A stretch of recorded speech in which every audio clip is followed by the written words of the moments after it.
Welcome back to the D2 podcast. My name is Dave, My name is Dave as well. Together we're D2.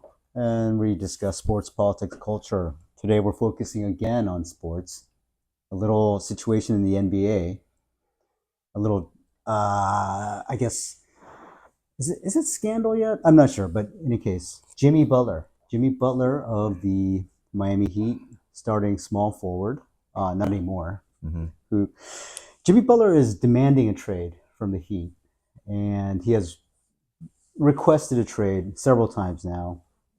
Spoken with management, spoken with ownership.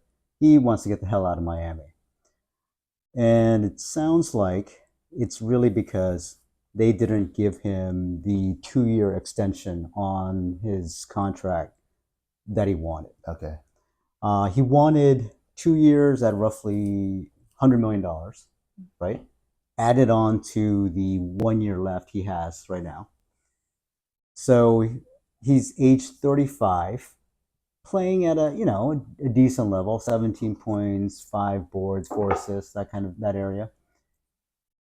If you're getting that kind of return, but he's injured a lot now, would you extend him for 2 years at $100 million? Is Yeah. this worth $100 million? I wouldn't do it. No. Just from what you just told me, Mm-hmm. I don't know much about that situation. All I do know is, it was awesome to see his new hairdo look one time. Press conference where he straightened his hair. Remind me of that guy, that singer from the R&B singer from the 80s, little one-hit wonder, Jermaine something. Is it Jermaine Stewart? Wishing well? No, you're thinking of someone else. Oh. He had his hair really straightened. Mm. We don't have to take our clothes off. And we don't have to take our clothes off. Anyways, he looked like that guy. He reminded me of Jermaine. I think Terrence Trent D'Arby? No.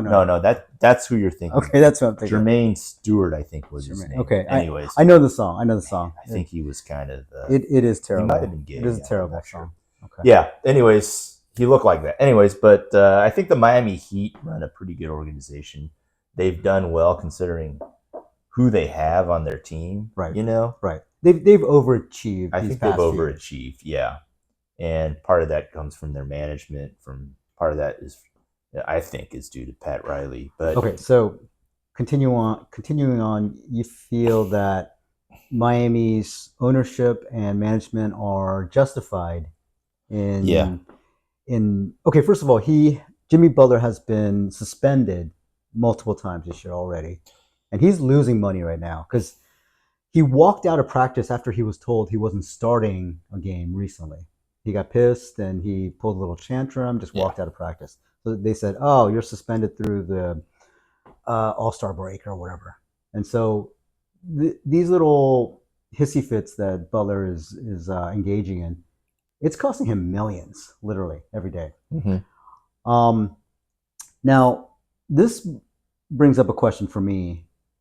Have NBA players gotten too powerful? Are they sort of too demanding? I don't think they are too powerful.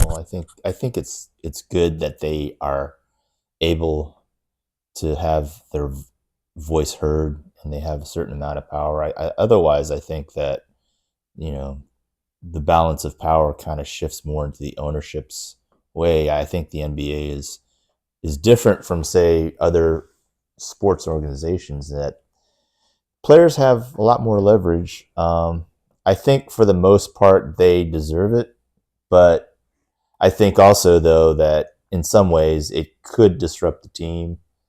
But I think that is something the management has to deal with, has to learn to do something about that. They have to kind of adjust their game. I definitely agree with you in that it's good that players have a certain amount of control over their own destiny. Yeah. But my issue is that, okay, I feel like once you sign a contract, especially these humongous guaranteed contracts, it's like you show up for work every day. Number one. Yeah. All right. That's your job. All right. You are getting paid handsomely to just be there. right? That's 95% of the battle right there. Just be present, okay? And when just because you don't like certain conditions, right? You don't give up on your teammates. Number one, I think that's what I find offensive. Is like he's being incredibly insulting to his coworkers, right? Mm-hmm. He's showing no respect for his team because they need him, you know? And he's supposed to be a leader, he's supposed to be the guy. You have to act like it. Don't just sit there crying like a baby every time things aren't going well. I went out of this town because he's pulled this shit before in Philadelphia. He pulled it in Minnesota. He was causing, you know, a shitstorm in Chicago. It's like this behavior is being rewarded every Mm-hmm. time, and I find like okay, you can be a man about things and sort of demand stuff and be businesslike. So when you're throwing tantrums and walking out of practice and stuff, I just find that totally unacceptable. I agree with that. I think though the management has to do something then. Said they can either accept his offer Mm-hmm. to trying to re-sign him the contract he wants, or Yeah, they can choose to trade him or do something. I mean, get rid of him then if you don't really like it. that's what they're trying to do. Yeah. But the big problem that they're coming against is Mm-hmm. that number one, what team wants to take on an aging star who is so full of himself that he's going to pull these shenanigans? If like if things go south, let's say at a Mm-hmm. new city, Yeah. management is stuck with this, this Yeah. dead weight You're here. going to have to take your losses then, and Yeah. just if you don't want him, you can't just don't re-sign him. See, and that's what'll happen. But then you've given up assets for True. this dead weight. Well, that's what happens. I mean, Yeah. that's what you got to think about when you do sign someone too. Yeah, yeah. And I mean, he has had a history of doing that, like you said, before he went to Miami, so they had to consider that. See, it's really sad because I actually really enjoy Jimmy Butler's game. The guy works hard, he plays hard, he's into it, he's competitive, and he produces in the playoffs. He's focused and he can lead teams pretty far, even though his teams aren't that good. Okay. Yeah. It's just when I just don't like it when, here's this guy with great talent, but his leadership qualities just fail you, And then Okay, I don't know. so you're saying he's able to lead a team, but in the same breath, you just said No, his leadership qualities failing. No, when he's on the court, Yeah. when he's playing and Mm-hmm. he's focused, it's like he's a great player. I agree with that. It's just that there's so many distractions and it causes so much turbulence inside the team dynamic. So in the locker room, Yeah. you're saying It's like how can you maintain like any kind of team unity or enthusiasm for the season? Because I'm sure players on the Miami Heat hate him right now. Wouldn't you? I think that's something they have to figure out if they're going to keep him, though. I'm just trying to think of like, okay, let's say you're working. It's not the first time you had a bunch of personalities that Yeah. you had to deal with that were very hard to deal with. It's just like you can do this, I think, under wraps. You can talk to management. You can have your representatives, negotiate hard with ownership. You can do all this without making a big stink, without causing this disruption, Mm-hmm. especially to your fellow teammates. I think that's because it's just like these other guys are like really trying hard to, succeed and win, right? But this guy doesn't care about winning anymore. It's about just getting his bag. And I get it. Do you think he doesn't care about winning? I don't think so. Not anymore. Well, if that's the case, then I mean, he's not the player he used to be. Well, not about winning so much as I think it's more about I think he likes to compete. Mm-hmm. But his value system has completely shifted where it's just about I need to maximize my profits at the end of my career. Do you think, like, the stats you gave me Mm-hmm. I don't think command what he wants, No, of course not. and given his age also. Mm-hmm. Mm-hmm. So do you think there is something else? There's something intangible. You mentioned leadership. Is there something intangible which increases his value to be someone that could command such a contract? Well, his reputation is for being playoff Jimmy, right? He comes through in the He is clutch playoffs, in the yeah, playoffs. and he can carry a team so far, right? He's taken two sort of less talented teams into two finals, right? I mean, they got manhandled by Denver, and then they got beaten by the Lakers in the bubble, right? Right. And it's like Butler's talent can only take you so far.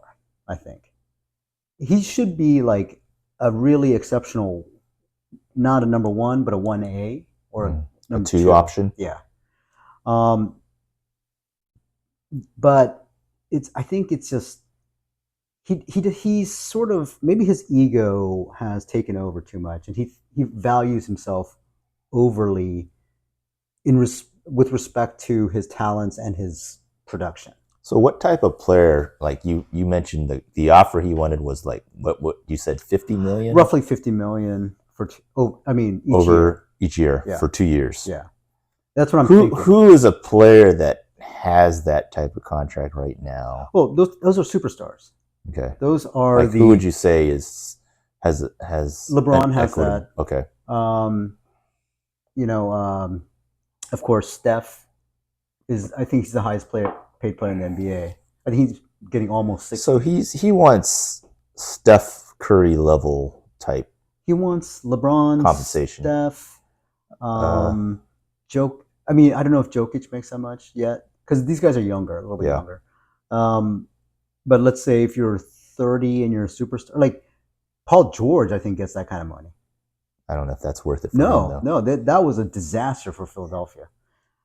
I think Kawhi gets near that. I think he took a little less money. That's also a bad contract, considering what he's done so far. Kawhi has been a terrible contract for the Clippers, period. Yeah. But what people can negotiate for is rarely completely dependent on their full production. It's really about like what a team needs and what they're willing to pay for at the moment of free agency, right? So it's not surprising Butler got the fat contract that he did from Miami, but it's not surprising that they're not willing to extend him beyond age 36. Because it doesn't make sense. His production is just going to be diminishing for the next several years. I mean, if he were realistic, he would have been gladly accepting something like 35 million a year for the next 3 years or 2 years. Yeah, I mean, I don't think like he's not the declining stage of his career, so and he's not like LeBron. I think as far as his conditioning, right? LeBron is just some he's sort unique. of he's unique. I don't know what it is, but freakish. Yeah. It's just a unicorn in some ways, being so good at such a old age. But so I don't think he could command that contract, and so Miami's either going to have to just let him go, or maybe find a way to say, look, we can do a sign and trade if you like. Well, Butler is trying. But no one's going to take that. He's trying to sort of squeeze into Phoenix right now, because Phoenix is so desperate for relevancy. They want to get whatever talent they can to be in the playoffs and competitive. So they want to get rid of Bradley Beal, who makes about the same amount of money, right? Who is also underachieved, but Miami doesn't want to take him back. And so, because Beal has more years left on the contract, even though he's a couple years younger, like his production is nowhere near as good as Butler's, and also he's also injured a lot, and generally just he's not worth this contract at all. So so Butler wants to go to Phoenix because he believes that the Suns owner is willing to give him that extension, the fat extension. So, do you think he'll get that in Phoenix? I think the Suns owner might give it to him. I think, but the problem is Bradley Beal has a no trade clause. He and LeBron are the only two players in the league with no trade clauses, and that no trade clause allows him to control everything. Beal, right? And Miami doesn't want Beal back in the first place, so they're looking for a third team to manage where they can send Beal to, Right. and then Miami gets talent from that other team, and then Jimmy Butler gets sent to Phoenix. But it's a giant mess. What's fascinating is that Butler still he owns an option on next year for it's guaranteed $52 million. So if Miami's unable to trade him, they have to keep him and pay him $52 million and be the sort of troublemaker again, which I find hilarious.